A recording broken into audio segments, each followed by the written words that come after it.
20 July 1969 এইটো সেই ঐতিহাসিক দিন আছিল যিদিনা মানুহৰ খোজ চন্দ্ৰমাত প্ৰথমবাৰৰ বাবে পৰিছিল।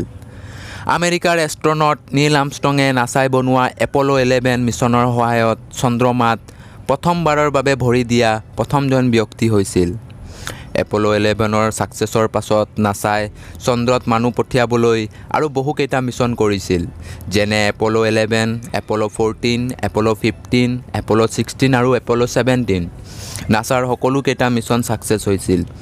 আৰু 14 ডিচেম্বৰ 1972ত এপল' 17 নাছাই কৰা শেষৰটো মানুহৰ মিছন আছিল। ইউজিনি এণ্ড্ৰিজ চেৰ্না চন্দ্ৰমাত ভৰি ৰখা শেষৰজন ব্যক্তি আছিল। ইয়াৰ পাছত দুনিয়াৰ কোনো স্পেচ এজেঞ্চিয়ে মানুহক চন্দ্ৰত নপঠিয়াল। মানে নাছাই 1969ৰ পৰা 1972 এই 3 বছৰত 12জন এষ্ট্ৰনটক চন্দ্ৰমাত পঠিয়াইছিল। কিন্তু ইয়াৰ পাছত আজিলৈকে এজনো এষ্ট্ৰনট চন্দ্ৰমাত নাই যোৱা। ইয়াৰ কাৰণ কি চন্দ্ৰত একো বাকী নাথাকিল যিটো খোজ কৰিবলৈ এষ্ট্ৰনটক চন্দ্ৰত পঠোৱা হয়? নাছাই এপল' মিছনৰ সহায়ত কিবা এনেকুৱা দেখিলে যি আজিলৈকে দুনিয়াৰ পৰা লুকুৱাই ৰখা হ'ল? এনেকুৱা কি কাৰণ আছে যাৰ বাবে মানুহ আকৌ চন্দ্ৰত নগ'ল? দেন এনেকুৱা প্ৰশ্নবোৰৰ উত্তৰ জানিম আজিৰ এই ভিডিঅ'টোত। মোৰ নাম হ'ল প্ৰশান্ত। তেন্তে বলক আৰম্ভ কৰোঁ আজিৰ ভিডিঅ'। বন্ধুসকল, যেতিয়াৰ পৰা পৃথিৱীত জীৱন আৰম্ভ হৈছিল তেতিয়াৰ পৰা আজিলৈকে মানুহ 5 বাৰ চন্দ্ৰমাত গৈছে, কিন্তু 1972ৰ পাছত আজিলৈকে কোনো নাই যোৱা। 16 জুলাই 1969ত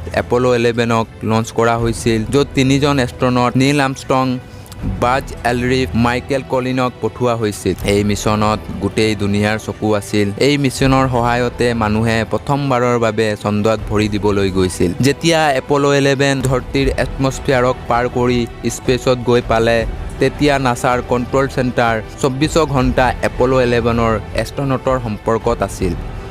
আৰু নাছাৰ কণ্ট্ৰল চেণ্টাৰ আৰু এষ্ট্ৰনটৰ মাজত হোৱা সকলো কথা ৰেডিঅ' আৰু টিভিত লাইভ দেখুওৱা আৰু শুনোৱাই থকা আছিল।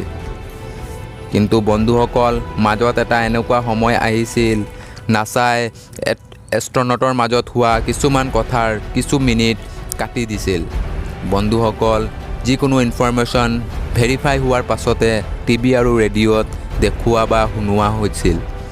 কিন্তু সেই 2 পৰা 3 মিনিটৰ কনভাৰচেশ্যনত কি কথা হৈছিল যিটো গোটেই পৃথিৱীৰ পৰা লুকুওৱা হৈছিল? দেন কিছু ডাঙৰ হেকাৰে নাছাৰ কিছু ছিষ্টেমক হেক কৰিছিল, য'ত সিহঁতক 2 মিনিটৰ অডিঅ' পাইছিল। কি আছিল সেই অডিঅ'ত আপুনিও শুনক।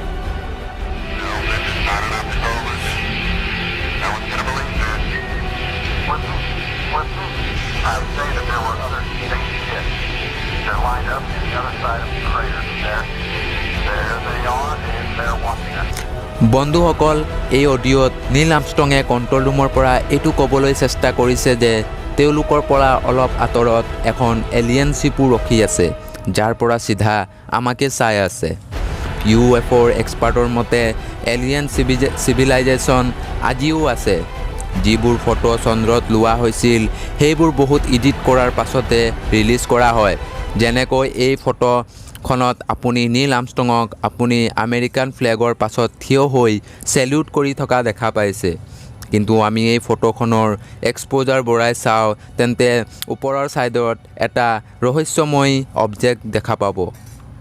নীল আৰ্মষ্ট্ৰঙৰ বায়'গ্ৰাফীত কোৱা হৈছে যে তেওঁক ডায়েৰী লিখাৰ চখ আছিল, আৰু বহুকেইজন এলিয়েন থিয়ৰিষ্টে এই কথা কৈছে যে তেওঁ নিজৰ ডায়েৰীত এলিয়েন এনকাউণ্টাৰ সত্যতা প্ৰমাণ কৰিছে। বন্ধুসকল, নাছাৰ শেষৰবাৰ চন্দ্ৰত 1972ত গৈছিল। শেষ বছৰ আছিল যেতিয়া কোনো মানৱে চন্দ্ৰত ভৰি ৰাখিছিল। কিন্তু বন্ধুসকল, নাছাই ইয়াৰ পাছত বহুকেইটা মিছন চন্দ্ৰত যাবলৈ কৰিছিল, যাৰ ভিতৰত 3টা মিছন আছিল এপল' 18, এপল' 19 আৰু এপল' 20। কিন্তু নাছাই 3টা মিছন কম বাজেট হোৱাৰ বাবে লঞ্চেই নকৰিলে। চাগেনে নাছাৰ বাজেটৰ কমি আছিল, নে তেওঁলোকে আমাৰ পৰা এনেকুৱা কিবা লুকুৱাইছে যাৰ পৰা গোটেই দুনিয়া ভয়ৰ প্ৰভাৱত পৰি যায়। 12 বছৰ আগত এজন ইউটিউবাৰে তেওঁৰ চেনেলত এটা ভিডিঅ' আপলোড কৰিছিল, য'ত এপল' 20ৰ ডিটেইলছ ফুটেজ দেখুওৱা হৈছে। যেতিয়া সেই ভিডিঅ' আপলোড কৰা হৈছিল, সেই ভিডিঅ'টো ইমান স্পীডত ভাইৰেল হ'ল যে এনেকুৱা কি আছিল ভিডিঅ'টোত?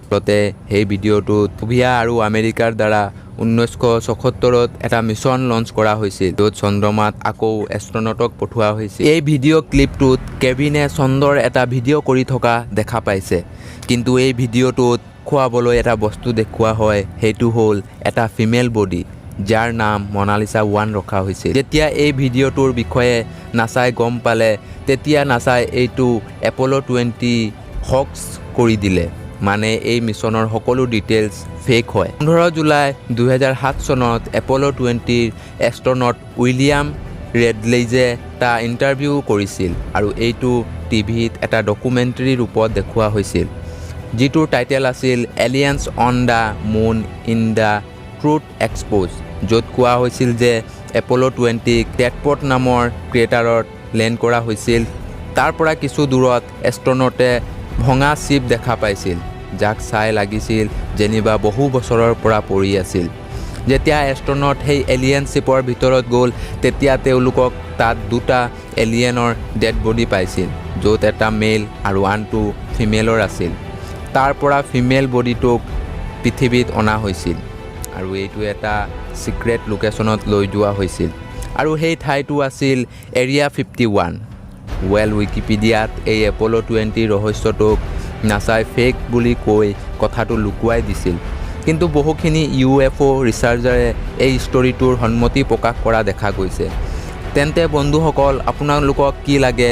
সঁচাই এপ'ল' 20 কথাটো সম্পূৰ্ণৰূপে মিছা নে সঁচাকৈ এইটো মিছনটো লুকুৱাই কৰা হৈছিল? যদি নহয়, তেন্তে এপ'ল' 20ৰ কথা লিক কৰা মানুহবোৰ ৰহস্যময়ী ৰূপে নাইকিয়া কিয় হৈ গ'ল? কি সঁচাকৈ নি চন্দ্ৰমাৰ আন্ধাৰৰ ছাইডত কিবা আছে? বন্ধুসকল, আপোনালোকক কি অনুভৱ? এলিয়েন সঁচাকৈ আছেনে? মোক কমেণ্ট কৰি জনাব। তেন্তে বন্ধুসকল, আজিলৈ ইমানেই। যদি ভাল লাগিল ভিডিঅ', তেন্তে লাইক কৰিব, কমেণ্ট কৰিব আৰু আপোনাৰ ফ্ৰেণ্ডছ আৰু ফেমিলিৰ সৈতে শ্বেয়াৰ কৰিব। আৰু এনেকুৱা ভিডিঅ' আগলৈ চাবলৈ ৰহস্য খবৰ চেনেলটো ছাবস্ক্ৰাইব কৰি ল'ব। আকৌ লগ পাম নতুন ভিডিঅ'ত, তেতিয়ালৈ বাই।